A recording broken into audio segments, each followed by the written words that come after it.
अस्सलाम वालेकुम स्टूडेंट्स। आज हमारा आप लोगों के साथ जो लेक्चर है वह लेक्चर नंबर है 51। ठीक है, और हम चैप्टर नंबर 17 को देख रहे हैं, इसमें कोऑर्डिनेशन एंड कंट्रोल को। तो आप लोगों ने प्रीवियस लेक्चर में जो नर्व इम्पल्स होती है, ठीक है, उसमें आप लोगों ने देखा था कि उसका रेस्टिंग मेम्ब्रेन पोटेंशियल वो कैसे जो है वो इनिशिएट होती है। जब वो रेस्ट की फॉर्म में होती है तो उस वक्त कौन से फैक्टर इन्वॉल्व होते हैं। ठीक है, आज हम लोगों ने ये देखना है कि नर्व इम्पल्स जब इनिशिएट हुई है तो उस वक्त कौन कौन से ऐसे फैक्टर हैं जो आए हैं। ठीक है, प्रीवियस लेक्चर को आप लोगों ने गौर से देखना है। ठीक है, तब आप लोगों को ये जो इसकी इनिशिएशन है उसकी समझ आएगी। ठीक है, प्रीवियस लेक्चर में आप लोगों ने रेस्टिंग मेम्ब्रेन पोटेंशियल को देखा था। अब हम देखेंगे कि इनिशिएशन कैसे होती है, कि कैसे कोई नर्व इम्पल्स इनिशिएट होती है। ठीक है, सिंपली देखें, हम कहते हैं कि नर्व इम्पल्स एक क्या है, इलेक्ट्रोमैग्नेटिक चेंज है। ठीक है, सॉरी इलेक्ट्रोकेमिकल चेंज है। ठीक है, नर्व इम्पल्स बेसिकली क्या है, इलेक्ट्रोकेमिकल चेंज है। ठीक है बच्चों, अब इलेक्ट्रोकेमिकल चेंज हम कहते हैं कि नर्व इम्पल्स, कोई भी नर्व इम्पल्स उस वक्त जनरेट होती है जैसे हम कहते हैं कि हमारा हाथ कहीं किसी कांटे पे लग गया है या कोई किसी आग के पास हम लेके गए हैं, तो उस वक्त हमारे क्या होगा कि वो जो सेकंड्स, कुछ सेकंड्स के लिए हमारे अंदर वो होगी, एक सेंसेशन सी प्रोड्यूस होगी, हम फौरन अपना हाथ पीछे करेंगे। तो ये क्या था, ये बेसिकली देखें वो एक था, आप लोगों ने पढ़ा हुआ है। ठीक है, जिसमें हम कहते हैं कि वो सडन एक एक्शन होता है। ठीक है, अब इसी तरह से जो वो जो एक्शन हम परफॉर्म करते हैं वो किसकी वजह से होता है, वो नर्व इम्पल्स की मदद से होता है। तो नर्व इम्पल्स बेसिकली क्या है, एक इलेक्ट्रोकेमिकल चेंज है। ठीक है, रेस्ट की फॉर्म में थी, तो जब उस वक्त कौन कौन से चार्जेस थे, क्या था। ठीक है, अब हम देखते हैं कि इनिशिएशन जब हुई है तो उस वक्त कौन कौन से फैक्टर इन्वॉल्व होते हैं। सबसे पहले जो फैक्टर आ जाता है वो आ जाता है sodium and potassium ion movement. Sodium and potassium ion movement कैसे होती है, जब भी कोई नर्व इम्पल्स इनिशिएट हुई है। ठीक है, सबसे पहले देखें, वो यहाँ पे बुक को आप देखें तो उसमें देखें क्या कह रहे हैं कि जो नर्व इम्पल्स है उसका पैसेज, ठीक है, नर्व इम्पल्स का जो रास्ता है उसको हम कह सकते हैं कि वो परमिएबिलिटी जो होती है सोडियम आयन की, ठीक है, जो कि अंदर की तरफ जा रहे होते हैं, मूव कर रहे होते हैं, ठीक है, उसकी वजह से होती है। जो नर्व इम्पल्स का पैसेज है, देखें यहाँ पे हम यहाँ पे कहते हैं कि ये है सेल मेम्ब्रेन। सेल मेम्ब्रेन में ये है इनर साइड और ये है आउटर साइड। ठीक है, बेसिकली इन दोनों साइड्स में जब डिफरेंस आता है, ठीक है, चार्जेस का, उस वक्त नर्व इम्पल्स जो है वो हम कहते हैं कि वो रेस्ट की फॉर्म में है, या हम कहते हैं उसको कि नर्व इम्पल्स इनिशिएट हुई है। ठीक है, अब जब नर्व इम्पल्स इनिशिएट होगी तो उसकी वजह से क्या होगा, आप लोगों ने प्रीवियस लेक्चर में भी देखा था कि जो सोडियम आयन है वो अंदर की तरफ ज्यादा हो जाते हैं। ठीक है, सोडियम आयन क्या करते हैं, मूव करते हैं इनर साइड पे, और इनर साइड जो होती है ये मोर पॉजिटिव हो जाती है देन आउटर साइड। यहाँ पे के पॉजिटिव होते हैं, मीन पोटेशियम आयन ये कम मिकदार में होते हैं और सोडियम आयन ज्यादा होते हैं। ठीक है, जब भी नर्व इम्पल्स, अब नर्व इम्पल्स इनिशिएट होती है तो उस वक्त इनिशिएशन उसकी कैसे होती है कि जो मेम्ब्रेन है उसकी इनर साइड जो होती है वहां पे सोडियम आयन ज्यादा हो जाते हैं, बाहर से मूव करते हुए जाते हैं। ठीक है, ये आप लोगों को पता है कि सेल मेम्ब्रेन जो होती है ये क्या होती है, परमिएबल होती है, सेमी परमिएबल होती है। आप लोगों ने ये 9th में भी पढ़ा हुआ है, फर्स्ट ईयर में भी पढ़ा हुआ है। ठीक है, तो क्या है, ये सोडियम आयन जो है ये मूव करेंगे, ये अंदर वाली साइड पे चले जाएंगे। ठीक है, इस तरह से जो इनर साइड है ये मोर पॉजिटिव हो जाएगी देन आउटर साइड। अब कुछ न्यूरोफिजियोलॉजिस्ट ये कहते हैं, मीन के न्यूरॉन्स को जो स्टडी करने वाले हैं, ठीक है, अब वो ये कहते हैं कि यहाँ पे ये जो सेल मेम्ब्रेन है, इस सेल मेम्ब्रेन में क्या है कि इसमें कुछ गेट्स, फॉर एग्जांपल हम कहते हैं कि लगे हुए हैं। गेट्स में कि ये सोडियम गेट्स हैं।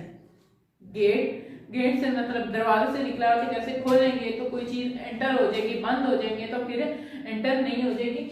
ठीक है। अब यहाँ पे देखें कहते हैं कि सेल मेम्ब्रेन जो है, सेल मेम्ब्रेन सेमी परमेएबल है, या इसमें क्या बने हुए कि सोडियम गेट्स लगे हुए हैं। जब ये गेट्स ओपन होते हैं तो सोडियम रश करते हुए अंदर चले जाते हैं और इनर साइड बहुत पॉजिटिव हो जाती है देन आउटर साइड के। ठीक है, यहाँ पे अगर बुक पे देखें तो देखें क्या कह रहे हैं कि the passage of nerve impulse is associated with increase in permeability of sodium ion moving inward upsetting the potential momentarily, मतलब थोड़े टाइम के लिए, कुछ मोमेंट के लिए, making the inside more positive than outside. कि जो नर्व इम्पल है उसका जो पैसेज होता है उसमें क्या हम कह सकते हैं कि वो एसोसिएट है, नर्व इम्पल का जो रास्ता है उसका तल्लक है सोडियम आयन की परमिएबिलिटी की वजह से, जो कि मूव करते हैं, ठीक है, मेम्ब्रेन के अंदर जाते हैं और अंदर वाली साइड ज्यादा पॉजिटिव हो जाती है बाहर वाली साइड की निस्बत। ठीक है, neurophysiologist believe that increase permeability is due to opening of the specific pore in the membrane turn sodium gets.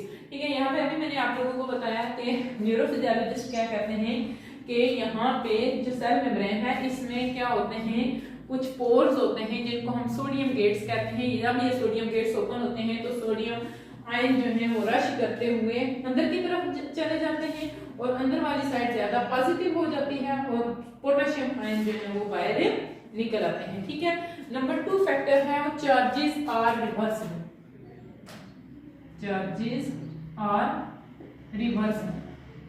अच्छा, आप लोगों ने जब रेस्टिंग मेम्ब्रेन पोटेंशियल देखा था तो रेस्टिंग मेम्ब्रेन पोटेंशियल में आप लोगों ने देखा था कि जो इनर साइड है ये लेस पॉजिटिव होती है देन ये आउटर साइड। मीन हम ये कह सकते हैं कि outer side more positive than inner side.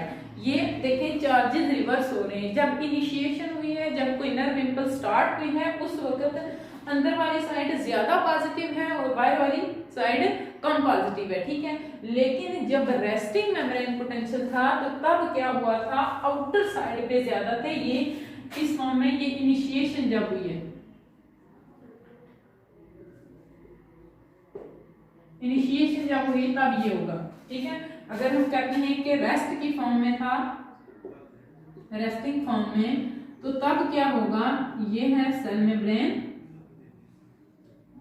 तो इसमें मतलब कि यहाँ पे दोनों एक जैसे ज्यादा हैं, यहां से सोडियम मूव करके इधर आ रहा है। ठीक है, okay, positive.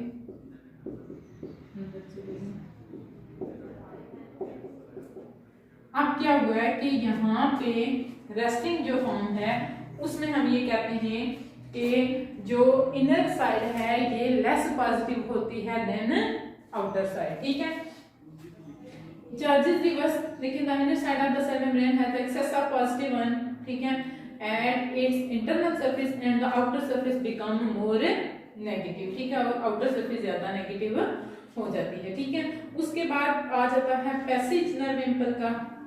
Active membrane potential में जो थर्ड फैक्टर है उसमें क्या है वो बता रहे हैं कि पैसेज होता है नर्व इम्पल का। एक्टिव मेम्ब्रेन पोटेंशियल में जो नर्व कंडक्ट होती है इम्पल्स की फॉर्म में उसको हम क्या कहते हैं, नर्व इम्पल कहते हैं। ठीक है, एक्टिव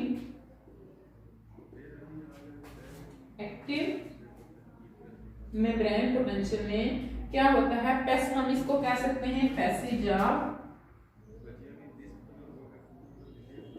नर्व इम्पल।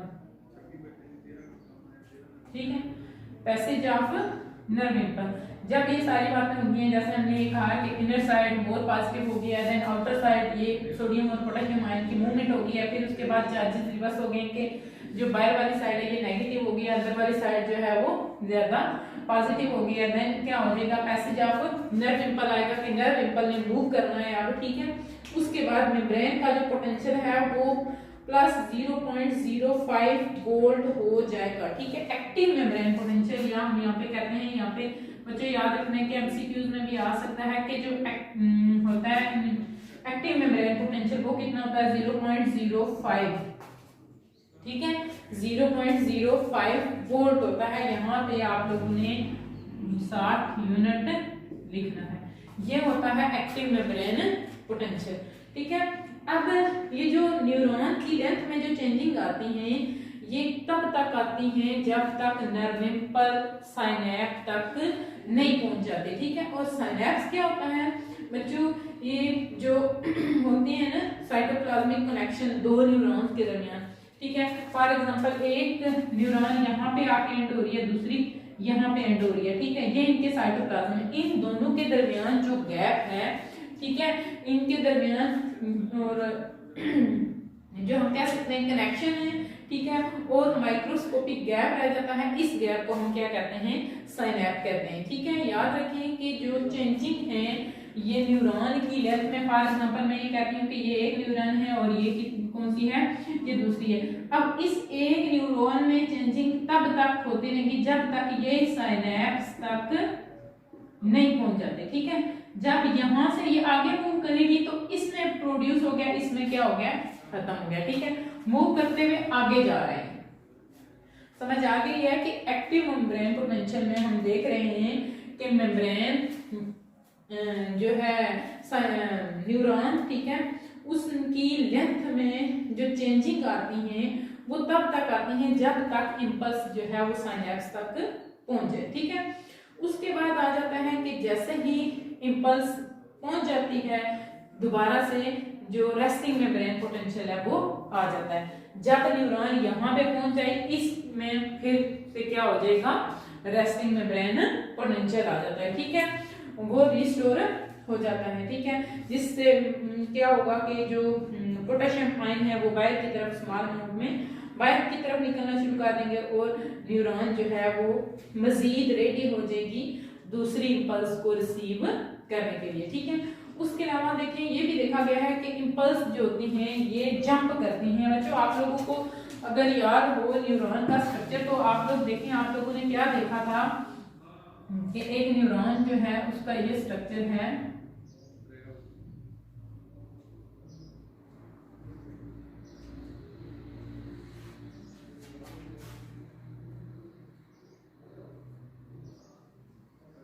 इस तरह से आ जाता है, ठीक है। अब ये जो होती हैं ये माइलिनेटेड होते हैं, माइलिन शीट के बने हुए होते हैं, ठीक है। याद रखें ये हैं एक्सॉन,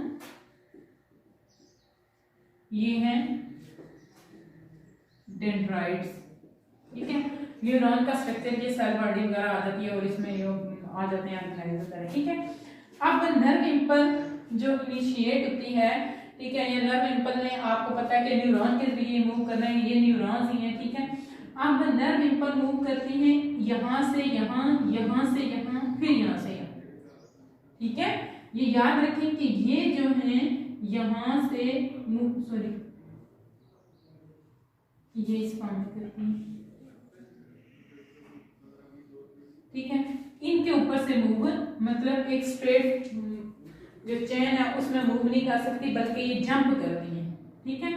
ये जो आ जाते हैं ये जो गैप्स हैं, ठीक है, इनमें जंप करती हुई जाती है। फिर इससे नेक्स्ट तो ये जो जंप करके जाना है इंपल्स का, ठीक है, इसको हम कहते हैं, इन इंपल्स को हम कहते हैं कि ये क्या है, साल्टेटरी इंपल्स हैं, ठीक है। और ये नोड टू नोड जब जंप कर रही हैं तो हम उसको क्या कहते हैं, ये है नोड ऑफ रेंडेवुअर, ठीक है। या समझ आ गई है आप लोगों को। देखें हमने क्या देखा है कि जो नर्व इंपल है वो मूव करती है, वो मीन के वो माइलिनेटेड ये जो होते हैं माइलिन शीट के बने हुए, इनसे मूव नहीं करती बल्कि ये नॉन माइलिनेटेड एरियाज पे जाती है, जंप करती हुई जाती है, ठीक है। तो इसको हम कहते हैं कि ये साल्टेटरी इंपल्स है। आज हम लोगों ने बच्चों देखा है इनिशिएशन ऑफ नर्व इंपल्स। तो इनिशिएशन ऑफ नर्व इंपल्स में सिर्फ 2-3-4 चीजें याद रखने के लिए कि क्या होता है कि इनिशिएट उस वक्त नर्व इंपल्स इनिशिएट होगी जब उसको कोई एक्सटर्नल फैक्टर मिलेगा, ठीक है। जब नर्व इंपल्स इनिशिएट होती है तो उस वक्त क्या होता है कि चार्जेस मूव करते हैं, ठीक है। सोडियम इनर साइड पे मूव करते हैं, पोटेशियम बाहर वाली साइड पे मूव करते हैं। सोडियम वाली जो इनर साइड होती है ये ज्यादा पॉजिटिव हो जाती है देन आउटर साइड। उसके बाद आ जाता है दूसरा फैक्टर, चार्जेस रिवर्स होते हैं। चार्जेस मीन रिवर्स कैसे हो गए कि जिस तरह से हम कहते हैं कि रेस्टिंग मेम्ब्रेन पोटेंशियल में चार्ज एक अलग होता है जिसमें हम कहते हैं आउटर साइड जो होती है ये ज्यादा पॉजिटिव होती है इनर साइड की निस्बत, ठीक है। इसी तरह से जब नर्व इंपल्स इनिशिएट हुई है उस वक्त क्या होता है, सोडियम आयन अंदर की तरफ ज्यादा होते हैं, वी के इनर साइड मोर पॉजिटिव होती है देन आउटर साइड, ठीक है। उसके बाद आ जाता है कि ये मेम्ब्रेन जो है पैसेज नर्व इंपल का, ठीक है, नर्व इंपल का पैसेज बताते हैं। उसके बाद आ जाता है कि मेम्ब्रेन का पोटेंशियल क्या था, 0.05 वोल्ट इसका पोटेंशियल होता है, ठीक है। और ये जब मतलब साइनैप्स तक पहुंच जाती है एक नर्व इंपल्स तब तक वो रहती है उसमें, या चेंजेस एक न्यूरॉन में उस वक्त तक होती रहती हैं जब तक ये जो नर्व इंपल्स है वो साइनैप्स तक ना पहुंच जाए, ठीक है। जब ये साइनैप्स तक पहुंचेगी पीछे जो बाकी न्यूरॉन रह जाएगी उसमें क्या हो जाएगा, वो दोबारा रेस्टिंग पोटेंशियल की फॉर्म में आ जाएंगे, ठीक है। अच्छा नेक्स्ट जो आप लोग देखेंगे उसमें हम देखेंगे कि साइनैप्स क्या होती है, आप लोगों ने इसको अच्छी तरह से पढ़ना है। ओके, अल्लाह हाफिज।